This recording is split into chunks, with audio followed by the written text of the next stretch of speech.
wa'budullah wa la tusyriku bihi syai'a wa bil walidaini ihsana wa bidzil qurba ila qaulihi wa ma malakat aymanukum.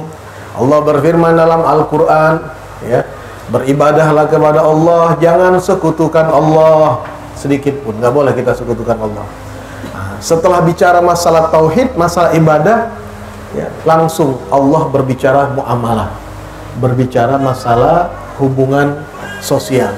Bagaimana kita diperintahkan berbuat baik kepada siapa? Kepada orang tua, kepada kerabat, ya, kepada orang-orang yang terdekat dengan kita, kepada tetangga, dan terakhir wa ma malakat aimanukum, di ujung ayat wa ma malakat aimanukum, orang-orang yang kita miliki, yang di bawah kuasa kita, di bawah wewenang kita. Siapa mereka? Kalau dulu hamba sahaya, kalau sekarang diantaranya adalah pembantu. Ini perintah Al-Quran. Kita diperintahkan untuk apa? Bersikap ihsan. Jadi nggak main-main, ya, nggak main-main.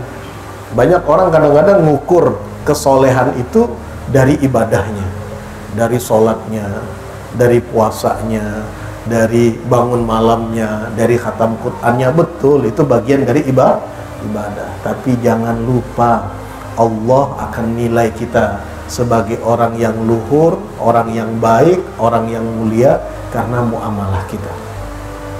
Bagaimana cerminan ibadah itu tampak di saat kita bermuamalah terhadap sesama. Dengan orang tua gimana ente? Dengan sanak famili bagaimana? Dengan jiran tetangga bagaimana? Bahkan dengan pembantu pun bagaimana? Itu terlihat, ya, ukurannya begitu. Masih ingat, ya, apa yang disampaikan oleh Rasulullah? Ini sering saya sampaikan berulang-ulang ini agar jadi perhatian kita. Harus ngerubah mindset, cara berpikir, pola berpikir kita tentang ibadah itu harus mulai dibuka wawasannya.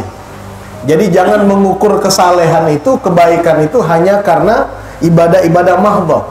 Betul bahwa itu kebaikan, tidak ada khilaf, tidak ada yang mempermasalahkannya. Betul itu kebaikan.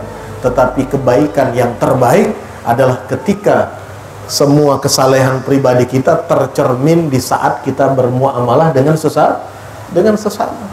Dengan orang tua bagaimana, dengan istri bagaimana, dengan suami bagaimana, dengan anak bagaimana, dengan jiran tetangga bagaimana, ya, dengan siapa lagi, dengan pembantu pun juga demikian. Jangan ada yang tersakiti dengan kata-kata kita, ya. Oh, kalau sama orang yang selevel, sama pejabat kita nggak boleh bicara kasar, nggak boleh bicara mencaci maki. Tapi kalau kepada orang yang lebih rendah dari kita, bawahan kita, staf kita, pembantu kita, kita boleh semau kita bicara merendahkan mereka, mengeluarkan kata-kata kotor untuk mereka, seolah mereka pantas untuk itu. Wah, ini keliru besar orang yang seperti ini. Ini orang nggak paham, tidak paham cara beragama. Karena itu Al-Habib Ad-Da'ilallah, Al-Habib Ali bin Abdurrahman Al-Jufri, beliau saat ini sering mensosialisasikan al-insaniyah qabla tadayyun, ya, bersikap manusiawi sebelum beragama.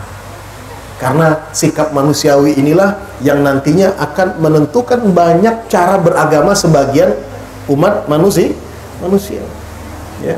Cara memandang sesama manusia itu sangat penting, ya. Mulai dari hak-hak mereka, kemudian kesetaraan di dalam kehidupan, ya, dan yang membuat kita merasa bahwa ini semuanya adalah ciptaan Allah, dan untuk itu kemudian kita dituntut untuk saling mengasihi. Ini penting sekali, harus muncul, ya. Kenapa banyak orang zaman sekarang, ya, semakin dia beragama semakin dia ekstrim, ya, semakin dia beragama semakin dia merendahkan orang lain. Ada yang model kayak gini. Semakin dia beragama, ya, semakin banyak belajar di majelis, semakin banyak baca kitab, semakin rajin baca Al-Quran, tapi semakin mudah untuk mencaci maki, merendahkan orang lain. Nah, ini tidak ada insaniyahnya, ya, tidak ada kepribadian yang luhur di dalam dirinya.